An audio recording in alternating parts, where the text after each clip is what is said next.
वैदिक क्लासेज के YouTube channel पर आपका हार्दिक अभिनंदन।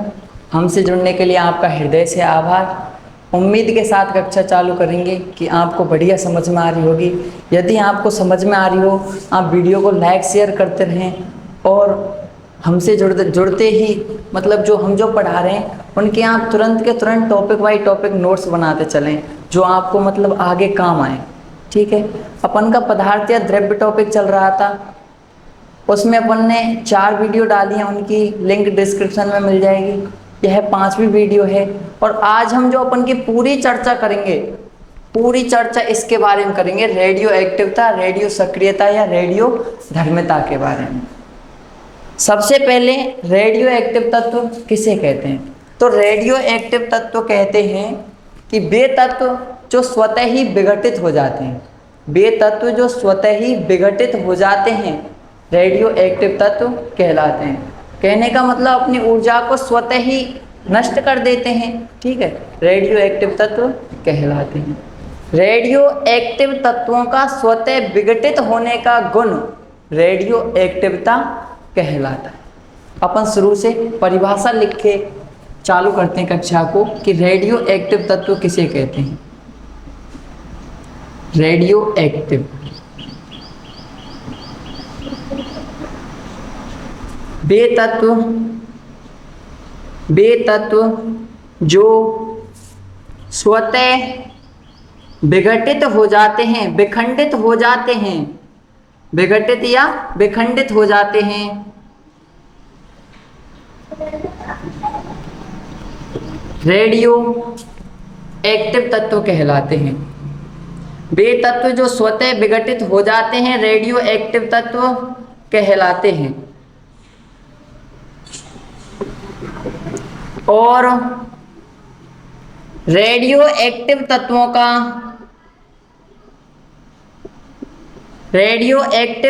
का स्वतः विघटित होने का गुण, स्वतः विघटित होने का गुण, स्वतः विघटित होने का गुण रेडियो एक्टिवता, रेडियो एक्टिवता या रेडियो सक्रियता या रेडियो धर्मिता कहलाता है। ठीक है, रेडियो एक्टिवता, रेडियो सक्रियता या रेडियो धर्मिता कहलाता है। अपन शिक्षा ग्रहण कर रहे हैं और शिक्षा का जो प्रमुख उद्देश्य होता है, शिक्षा का प्रमुख उद्देश्य तथ्यों को सीखना नहीं होता है। तथ्यों को सीखना शिक्षा का प्रमुख उद्देश्य नहीं होता। शिक्षा का प्रमुख उद्देश्य मानसिक प्रशिक्षण करना होता है, दिमाग प्रशिक्षित करना होता है। ठीक है, उसी उद्देश्य से अपन शिक्षा को ग्रहण करेंगे। ठीक है, देखो, वे तत्व जो स्वतः विघटित हो जाते हैं रेडियो एक्टिव तत्व कहलाते हैं। रेडियो एक्टिव तत्वों का स्वतः विघटित होने का गुण रेडियो एक्टिवता, रेडियो सक्रियता या रेडियो धर्मिता कहलाता है।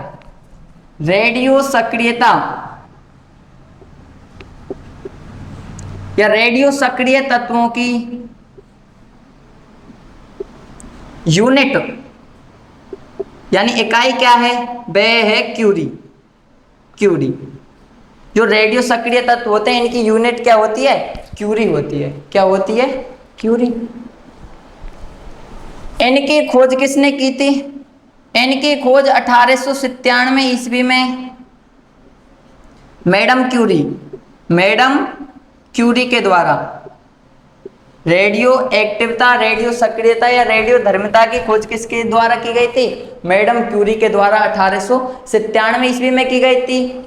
इसमें से 3 प्रकार की किरणें निकलती हैं। जो रेडियो एक्टिव तत्व होते हैं इनमें से कितने प्रकार की किरणें निकलती हैं? 3, अल्फा, बीटा और गामा।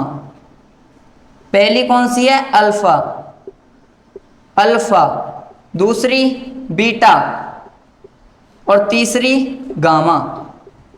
ठीक है, अल्फा, बीटा और गामा,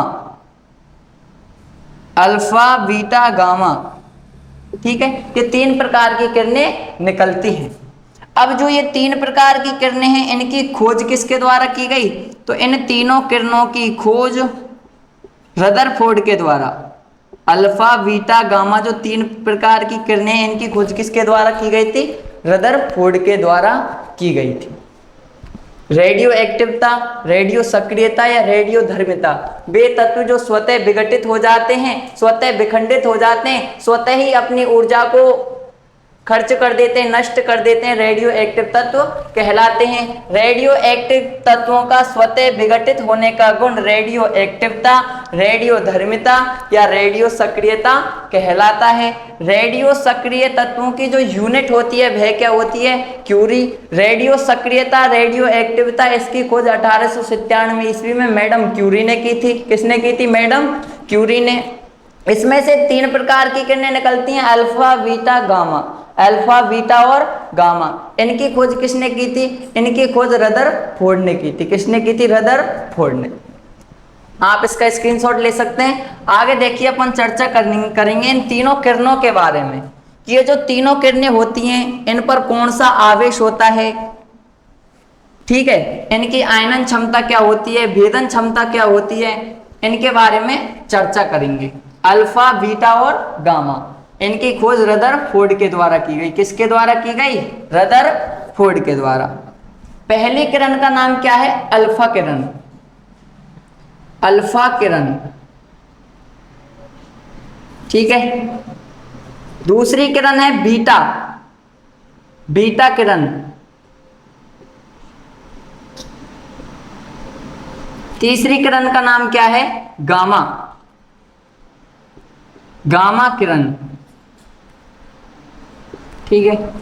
देखिए तो इनमें जो आवेश होता है, ये जो तीनों किरणें होती हैं इनमें आवेश, अल्फा किरण पे कौन सा आवेश होगा, बीटा किरण पे कौन सा आवेश होगा, गामा किरण पर कौन सा आवेश होगा, इसके बारे में अपन चर्चा करेंगे। देखिए यह कोई विद्युत क्षेत्र है, विद्युत क्षेत्र, ये कोई विद्युत क्षेत्र है, इधर नेगेटिव है और इधर कौन सा क्षेत्र है? पॉजिटिव, ठीक है। अब जो अल्फा होगा, जो अल्फा किरण होगी वो जाएगी। अब अल्फा किरण जब जाएगी तो वह यहां से सीधी जाएगी, ठीक है, अल्फा किरण की बात हो रही है, और वह किधर चली जाएगी? ऋणावेश की ओर। किधर से निकल जाएगी? ऋणावेश की ओर से। यदि बात बीटा किरण की जाएगी तो जो बीटा किरण होती है वह किधर जाएगी? वह जाएगी बीटा किरण धनावेश की ओर। किधर जाएगी? धनावेश की ओर। और गामा किरण जाएगी, गामा किरण सीधी जाएगी। गामा किरण कैसे जाएगी? सीधी। अल्फा किरण तो किधर जाएगी? ऋणावेश की ओर, यानी नेगेटिव क्षेत्र की ओर। बीटा जो किरण होगी वह किधर जाएगी? धनावेश की ओर। गामा जो किरण होगी वह किधर जाएगी? वह मध्य में से होकर निकल जाएगी। अब कहने का मतलब अल्फा किरण है वह ऋणावेश की ओर जा रही है, अर्थात अल्फा किरण पर आवेश कैसा है? धनावेश, क्योंकि पॉजिटिव प्लस नेगेटिव तभी तो अट्रैक्शन होता है, आकर्षण होता है। धनावेश ऋणावेश, पॉजिटिव और नेगेटिव, मतलब यह अल्फा किरण नेगेटिव क्षेत्र में जा रही है तो इस पर आवेश कैसा होगा? धनावेश। बीटा जो किरण है वह पॉजिटिव क्षेत्र में जा रही है तो इस पर आवेश कैसा होगा? नेगेटिव, अर्थात ऋणावेश। और जो यह किरण है यह न धनावेश क्षेत्र में जा रही है न ऋणावेशित क्षेत्र में जा रही है, सीधी जा रही है तो इस पर आवेश कैसा होता है? उदासीन। कैसा आवेश होता है? उदासीन, ठीक है। आवेश समझ में आया होगा। अल्फा किरण धनावेशित, बीटा ऋणावेशित और यह कैसी होती है? उदासीन, ठीक है। अल्फा किरण पर जो आवेश होता है वह होता है धन, बीटा किरण पर ऋण, और यह गामा किरण जो होती है वह होती है उदासीन। अब बात करेंगे अपन आयनन क्षमता के बारे में। आयनन क्षमता, जो तीनों किरण है अल्फा बीटा गामा, इनकी आयनन क्षमता क्या होती है? अब पहले क्वेश्चन आता है आयनन क्षमता किसे कहते हैं? किसी परमाणु से इलेक्ट्रॉन हटाने के लिए आवश्यक ऊर्जा आयनन क्षमता कहलाती है। किसी परमाणु से इलेक्ट्रॉन हटाने के लिए, किसी परमाणु से इलेक्ट्रॉन हटाने के लिए आवश्यक ऊर्जा आयनन क्षमता कहलाती है। आयनन क्षमता कहलाती है। आयनन क्षमता कहलाती है। ठीक है, आयनन क्षमता किसी परमाणु से इलेक्ट्रॉन हटाने के लिए आवश्यक ऊर्जा आयनन क्षमता कहलाती है। अब इस पर आवेश धनावेश होता है, तो आयनन क्षमता धनावेश पे इलेक्ट्रॉन हटाएंगे तो कैसी होगी? सर्वाधिक। कैसी होगी? सर्वाधिक। अल्फा कण के लिए आयनन क्षमता कैसी होती है? सर्वाधिक। बीटा कण के लिए आयनन क्षमता कितनी होती है? मध्यम। और गामा किरण से इलेक्ट्रॉन हटाने के लिए आवश्यक ऊर्जा यानी आयनन क्षमता कैसी होती है? न्यूनतम, सबसे कम। एक बात आती है भेदन क्षमता की। भेदन क्षमता यानी विद्युत क्षेत्र को भेदने की क्षमता। जो अल्फा किरण होती है इसकी भेदन क्षमता कैसी होती है? न्यूनतम होती है। कैसी होती है? न्यूनतम। यहां से क्वेश्चन बनता है, एसएससी और इनमें क्वेश्चन पूछे जाते हैं कि अल्फा किरण पर कौन सा आवेश होता है? तो धनावेश होता है। बीटा किरण पर आवेश कौन सा होता है? ऋणावेश होता है। गामा जो किरण है इस पर कौन सा आवेश होता है? उदासीन। अल्फा किरण की आयनन क्षमता कैसी होती है? ऑप्शन देगा सर्वाधिक, न्यूनतम, मध्यम या इनमें से कोई नहीं। ठीक है, तो आयनन क्षमता अल्फा किरण पर सर्वाधिक होती है, बीटा किरण पर मध्यम होती है और गामा किरण की आयनन क्षमता न्यूनतम होती है। अब भेदन क्षमता की बात की जाए तो भेदन क्षमता अल्फा किरण में न्यूनतम, अल्फा किरण में न्यूनतम, बीटा किरण में मध्यम और गामा किरण में सर्वाधिक होती है। सर्वाधिक। ठीक है, यदि बात स्पीड की जाए, स्पीड, ठीक है, अल्फा जो किरण है इसकी स्पीड तेज तो होती है, लेकिन मैं यूं नहीं कह रहा कि सबसे तेज होती है। अल्फा किरण की स्पीड तेज होती है, बीटा किरण की अल्फा कण से तेज होती है, अल्फा किरण से तेज स्पीड, और जो गामा किरण है इसकी स्पीड सर्वाधिक होती है। सर्वाधिक होती है। स्पीड इसकी तेज क्यों होती है? इसकी इससे तेज क्यों होती है और इसकी सर्वाधिक क्यों होती है? क्योंकि जो अल्फा किरण जो है इसमें जो तरंग दैर्ध्य होती है, तरंग दैर्ध्य सबसे अधिक पाई जाती है अल्फा किरण में। तरंग दैर्ध्य यदि सबसे अधिक होगी तो स्पीड n के बजाय कम होगी। यदि तरंग दैर्ध्य सर्वाधिक होंगी, यदि तरंग दैर्ध्य सर्वाधिक होंगी तो स्पीड क्या होगी? कम। और तरंग दैर्ध्य कम होंगी तो स्पीड क्या होगी? सर्वाधिक। तो तरंग दैर्ध्य इसमें तो कैसी पाई जाती हैं? अधिक, सर्वाधिक। तरंग दैर्ध्य, तरंग दैर्ध्य को किससे दर्शाते हैं? लैम्बडा, लैम्बडा से। ठीक है, इस प्रकार तरंग दैर्ध्य इसकी कितनी होती है? सर्वाधिक। और इसकी तरंग दैर्ध्य न्यूनतम। तरंग दैर्ध्य कितनी होती है इसकी? न्यूनतम। ठीक है, इस प्रकार से है, देख लीजिए। अल्फा किरण, बीटा किरण, गामा किरण। अल्फा किरण पर आवेश कैसा होता है? धनावेश। बीटा किरण पर ऋणावेश, गामा किरण पर उदासीन आवेश होता है।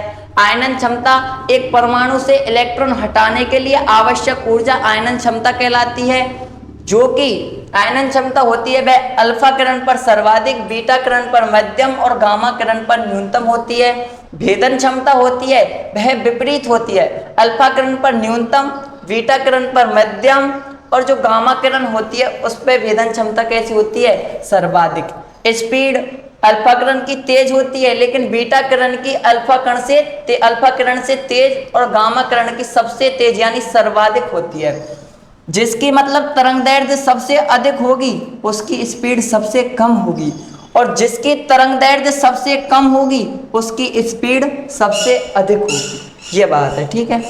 किसी परमाणु से इलेक्ट्रॉन हटाने के लिए आवश्यक ऊर्जा आयनन क्षमता कहलाती है। आगे अपन देखिए चर्चा करेंगे कि जो अल्फा किरण है, बीटा किरण है और गामा किरण है, अल्फा, बीटा और गामा। अल्फा कण,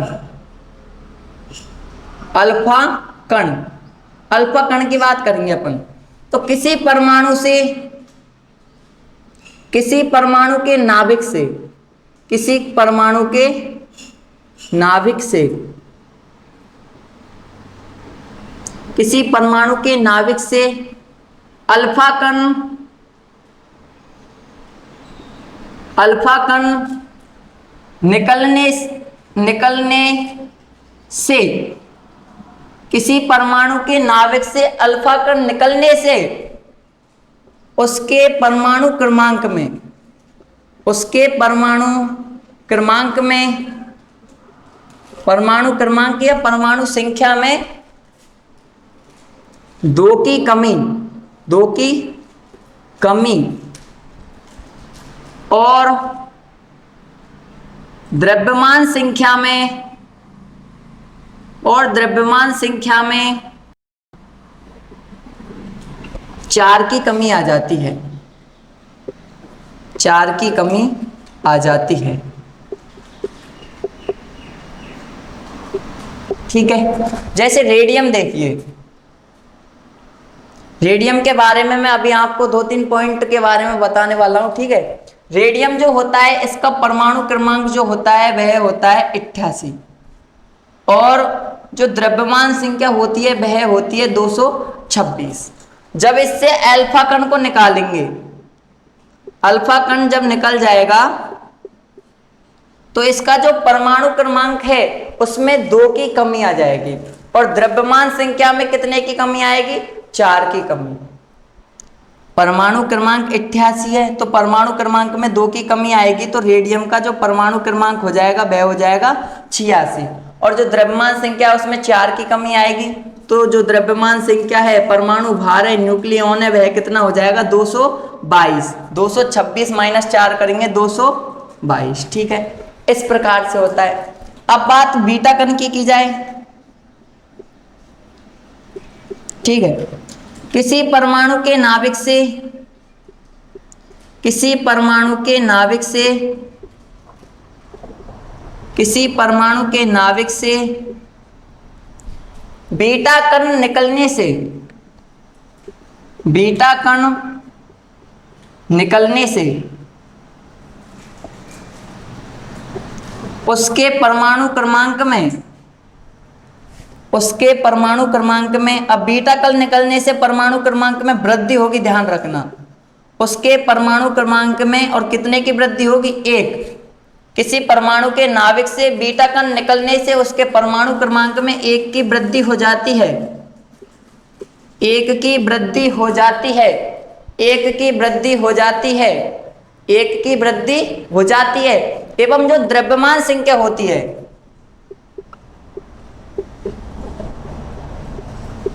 एवं द्रव्यमान संख्या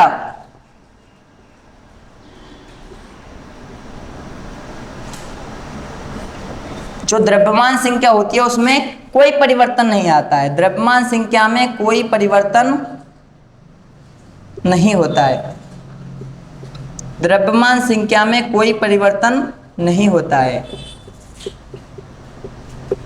ठीक है। जैसे देखिए रेडियम लीजिए, इसका जो परमाणु क्रमांक 88 और जो द्रव्यमान संख्या है वह होती है 226। जब इससे बीटा कण निकलेगा तो इसका जो परमाणु क्रमांक है वह कितना हो जाएगा? 88 में 1 की वृद्धि हो जाएगी 89, और जो द्रव्यमान संख्या है वह 226 ही रहेगी, अर्थात उसमें कोई परिवर्तन नहीं होगा, ठीक है। अब बात गामा कण की करेंगे अपन। किसी परमाणु के नाभिक से गामा कण निकालने से न उसके परमाणु क्रमांक, न उसके आवेश न द्रव्यमान संख्या, किसी में भी कोई परिवर्तन नहीं होता है। नोट लगा के लिख लेना, किसी परमाणु के नाभिक से गामा किरण निकलने से उसके परमाणु क्रमांक, द्रव्यमान संख्या आदि में कोई परिवर्तन नहीं होता है। देखिए अल्फा कण, किसी परमाणु के नाभिक से जब अपन अल्फा कण निकालेंगे तो उसके परमाणु क्रमांक में 2 की वृद्धि तथा द्रव्यमान संख्या 2 की कमी, परमाणु क्रमांक में 2 की कमी एवं द्रव्यमान संख्या में 4 की कमी हो जाएगी। बीटा कण में यदि किसी परमाणु के नाभिक से बीटा कण निकलने से परमाणु क्रमांक में 1 की वृद्धि तथा जो द्रव्यमान संख्या होती है उसमें कोई परिवर्तन नहीं होगा। और किसी परमाणु के नाभिक से गामा कण निकालने से उसके परमाणु क्रमांक एवं द्रव्यमान संख्या में कोई परिवर्तन नहीं होगा। ठीक है, आशा करता हूँ आपके अच्छी समझ में आ रही होगी और आप साथ ही साथ नोट्स बना रहे होंगे। आगे हम चर्चा करेंगे रेडियम के बारे में। ये जो रेडियम तत्व है जिसका परमाणु क्रमांक 88 है, द्रव्यमान संख्या 226 है, इसकी खोज किसने की? रेडियम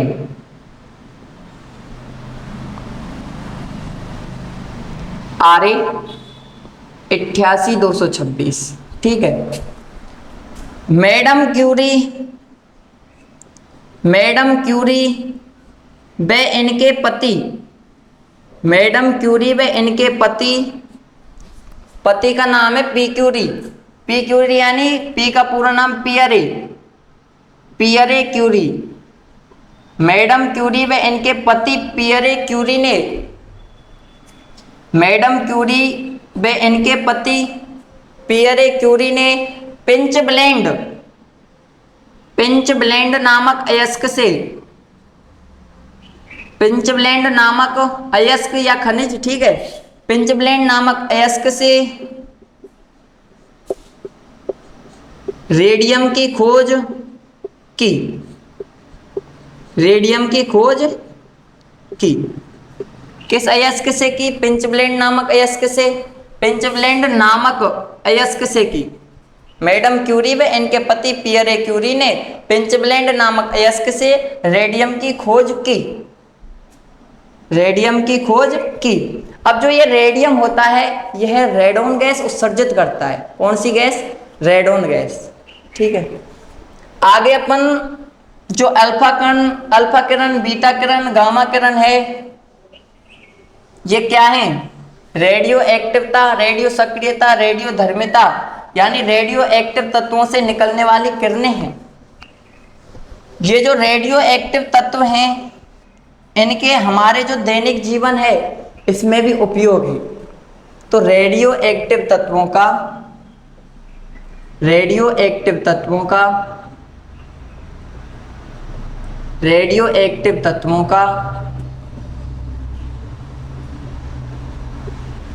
जीवन में उपयोग, रेडियो एक्टिव तत्वों का दैनिक जीवन में उपयोग।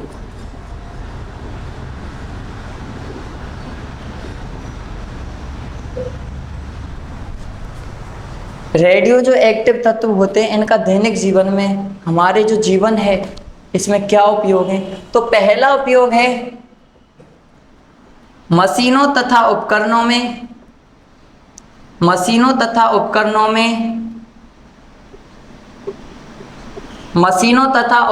की आंतरिक संरचना, जो अंदर की संरचना होती है, आंतरिक संरचना में कमी का पता करना। क्या खराबी आ गई है उसका पता कौन करेंगे? रेडियो एक्टिव तत्व करेंगे। मशीनों तथा उपकरणों की अंदर की जो संरचना है उसमें क्या कमी आ गई है इसकी खराबी का पता कौन करेंगे? रेडियो एक्टिव तत्व। तो मशीनों तथा उपकरणों की आंतरिक संरचना में कमी का पता लगाना, पहला ये उपयोग है। दूसरा उपयोग देखिए, कैंसर। ये जो कैंसर होता है मतलब इसका जो मतलब कोबाल्ट 60 का उपयोग किया जाता है कैंसर से बचने के लिए।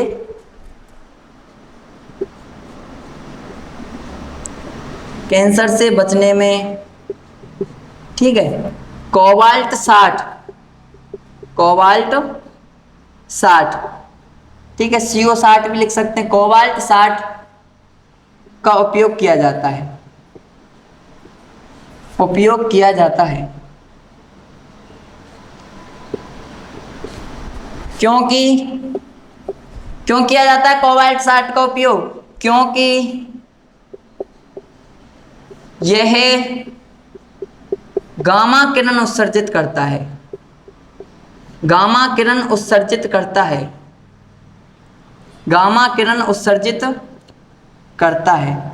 एक बात मैं आपको बता दूं, हम जो मतलब वेरी मोस्ट इम्पोर्टेंट जो क्वेश्चन है उनके बारे में ही अधिकतर पढ़ रहे हैं, छोटी छोटी बातों पर भी ध्यान दे रहे हैं, लेकिन जो एग्जाम की दृष्टि से जो महत्वपूर्ण है, जो क्वेश्चन एग्जाम में पूछे जाते हैं उनके बारे में ही अपन चर्चा कर रहे हैं, ठीक है।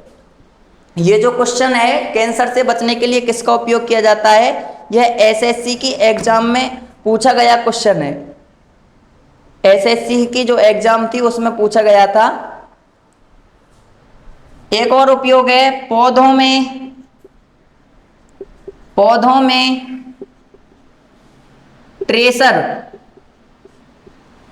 ट्रेसर के रूप में किसका उपयोग किया जाता है, फास्फोरस 32 का उपयोग किया जाता है,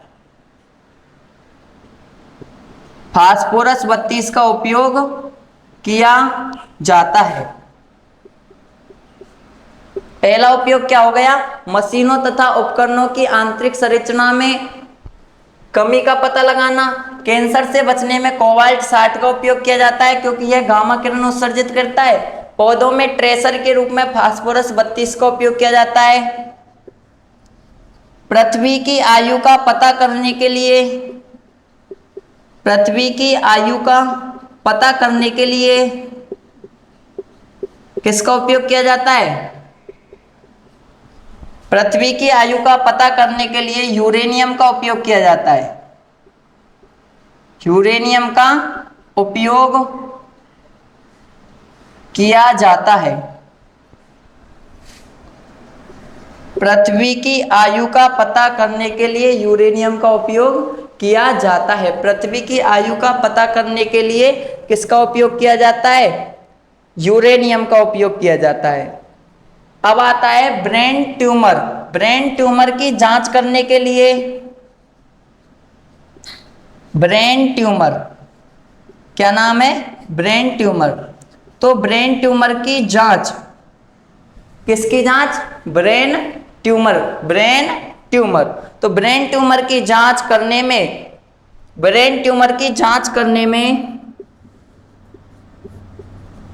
पारा 203 का उपयोग किया जाता है, पारा 203 का उपयोग किया जाता है, पारा 203 का उपयोग किया जाता है। किसकी जांच करने में, ब्रेन ट्यूमर की जांच करने में। पहला है मशीनों तथा उपकरणों की आंतरिक संरचना में कमी का पता लगाने के लिए। दूसरा है कैंसर से बचने में कोबाल्ट 60 का उपयोग किया जाता है, कैंसर से सुरक्षा में, ठीक है। किसका उपयोग किया जाता है, कोबाल्ट 60 का उपयोग किया जाता है क्योंकि यह गामा किरण उत्सर्जित करता है। पौधों में ट्रेसर के रूप में, ट्रेसर अर्थात कीटनाशक जो होते हैं इनसे रक्षा करने के लिए, पौधों में ट्रेसर के रूप में फास्फोरस 32 का उपयोग किया जाता है। पृथ्वी की आयु का पता करने के लिए यूरेनियम का उपयोग किया जाता है। ब्रेन ट्यूमर मतलब हमारी जो कोशिका होती है वह जब गड़बड़ा जाती है, जो कोशिका होती है वह गड़बड़ा जाती है तो वह एक गांठ या ट्यूमर का रूप लेती है। किसका रूप लेती है, गांठ या ट्यूमर का। तो ब्रेन ट्यूमर की जांच करने में पारा 203 का उपयोग किया जाता है। आप इसका स्क्रीनशॉट ले सकते हैं, ठीक है। ये क्या है, रेडियो एक्टिव तत्वों का दैनिक जीवन में उपयोग है। जो रेडियो एक्टिव तत्व हैं इनका दैनिक जीवन में क्या है, ये उपयोग है। अगला उपयोग पढ़ेंगे अपन, जो जीवाश्म होता है, जीवाश्म की आयु का पता करने के लिए, जीवाश्म जो होता है उसकी आयु का पता करने के लिए जीवाश्म की आयु का पता करने के लिए, जीवाश्म की आयु का पता करने के लिए, कार्बन 14 का उपयोग किया जाता है। कार्बन 14 का उपयोग किया जाता है। किसका उपयोग किया जाता है? कार्बन 14 का उपयोग किया जाता है। ठीक है। एक होता है कार्बन डेंटिंग पद्धति। कार्बन डेंटिंग पद्धति, देखिए कार्बन डेंटिंग पद्धति क्या है?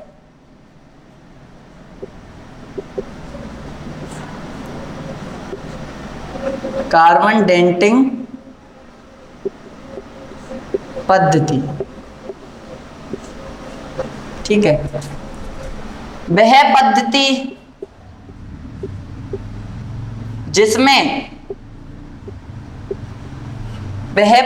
जिसमें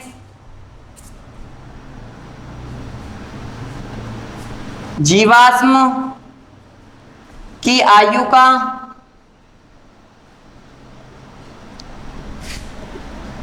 पता करने के लिए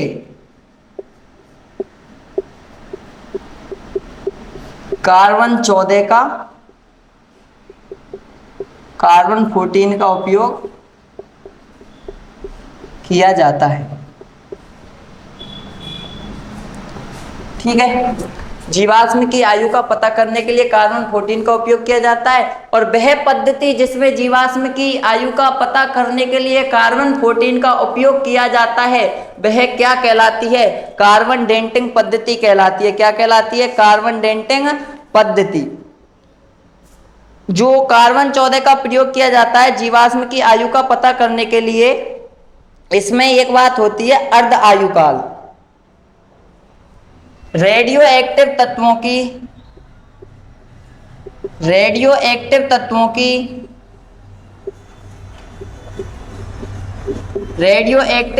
की मूल मात्रा, रेडियो एक्टिव तत्वों की मूल मात्रा जितने समय में आधी रह जाती है, जितने समय में आधी रह जाती है,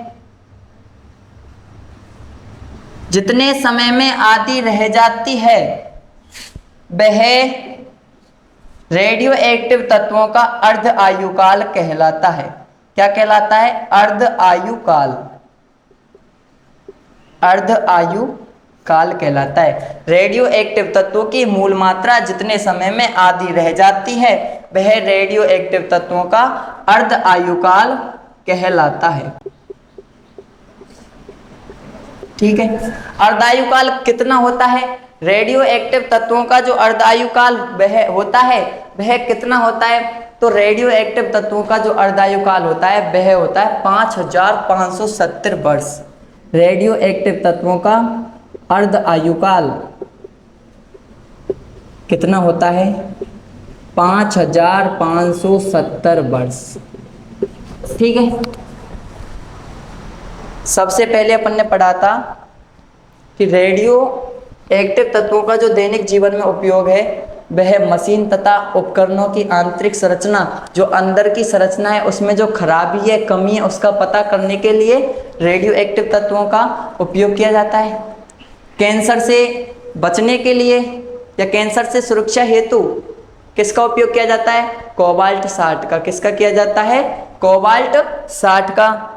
ब्रेन ट्यूमर की जांच करने में पारा 203 का उपयोग किया जाता है। पारा 203।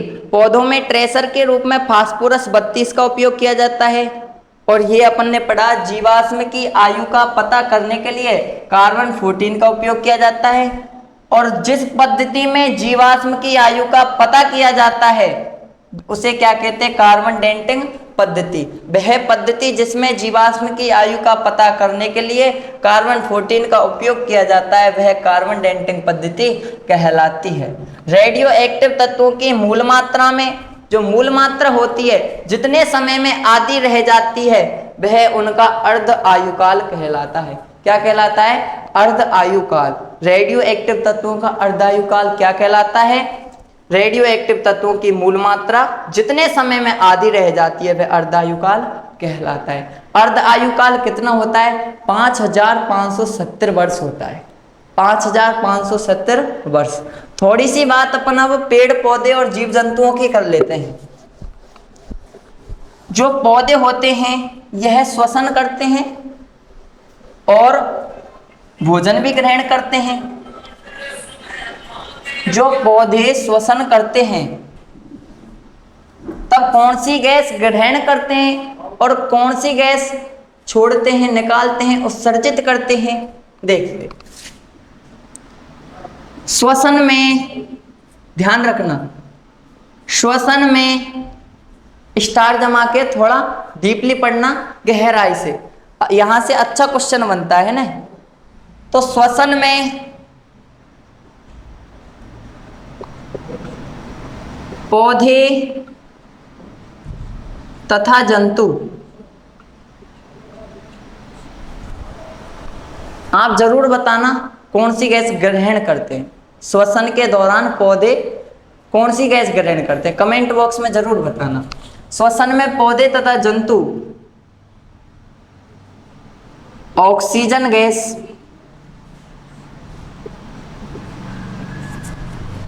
ग्रहण करते हैं एवं carbon dioxide gas CO2 gas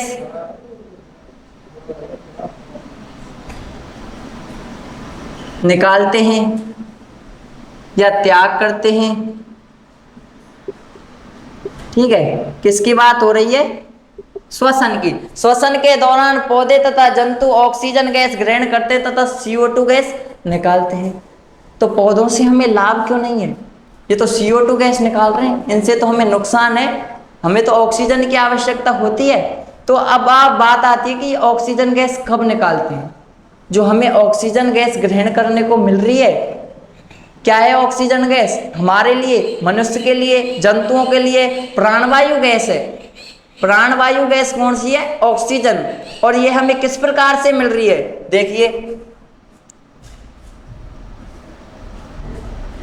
भोजन ग्रहण करते समय या भोजन बनाते समय, ग्रहण भोजन बनाते समय, भोजन बनाते समय। अब भोजन बनाते समय यानी किस क्रिया के दौरान? प्रकाश संश्लेषण की क्रिया के दौरान।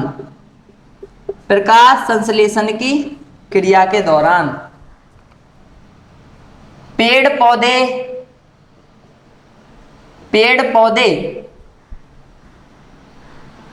CO2 गैस ग्रहण करते हैं, CO2 गैस ग्रहण करते हैं एवं ऑक्सीजन का त्याग करते हैं या ऑक्सीजन गैस निकालते हैं। किसके दौरान? प्रकाश संश्लेषण की क्रिया के दौरान। प्रकाश संश्लेषण क्या है? पत्तियों में एक हरा वर्णक पाया जाता है। ठीक है, तो हरे वर्णक की उपस्थिति में सूर्य के प्रकाश से कार्बन डाइऑक्साइड और जल की उपस्थिति में पत्तियों में एक हरा वर्णक पाया जाता है, जिसे क्या कहते हैं? हरित लवक। क्या कहते हैं? हरित लवक। तो हरित लवक जो होता है वह सूर्य के प्रकाश से कार्बन डाइऑक्साइड और जल की उपस्थिति में भोजन निर्मित करता है, भोजन तैयार करता है। यह प्रक्रिया क्या कहलाती है? प्रकाश संश्लेषण कहलाती है। और प्रकाश संश्लेषण के दौरान पेड़ पौधे जो हैं वह CO2 गैस ग्रहण करते हैं और O2 गैस का त्याग करते हैं। देखिए, प्रकाश संश्लेषण के दौरान, किसके दौरान? प्रकाश संश्लेषण। अब अपन इसे इस प्रकार भी लिख सकते हैं, कार्बन 14 प्लस ऑक्सीजन। कार्बन 14 यहाँ किस प्रकार से काम आ रहा है? देखिए, carbon 14 plus oxygen equal to CO2, equal to CO2 प्रकाश। ठीक है, और किसकी उपस्थिति में? जल की उपस्थिति में क्या बनेगा? भोजन। इस प्रकार से कार्बन 14 का ये जो उपयोग है ये है। ठीक है, सबसे पहले मैं उम्मीद करता हूँ आपको यह कक्षा पसंद आई होगी। आपके जो डाउट होंगे वो भी शायद क्लियर हो गए होंगे। इसी उम्मीद के साथ मैं इस वीडियो को यहीं पर समाप्त करता हूँ और आपसे निवेदन है कि आप हमसे जुड़े रहें और वीडियो को ज़्यादा से ज़्यादा शेयर करें और नोट्स को तुरंत बनाते रहें, जिससे आगे तक आपको ये काम आए। आपकी जीके की और साइंस की क्लास रेगुलर चल रही है। कुछ ही दिनों में आपकी मैथ की क्लास भी स्टार्ट होने वाली है। ठीक है, हमसे जुड़े रहने के लिए आपका बहुत बहुत आभार।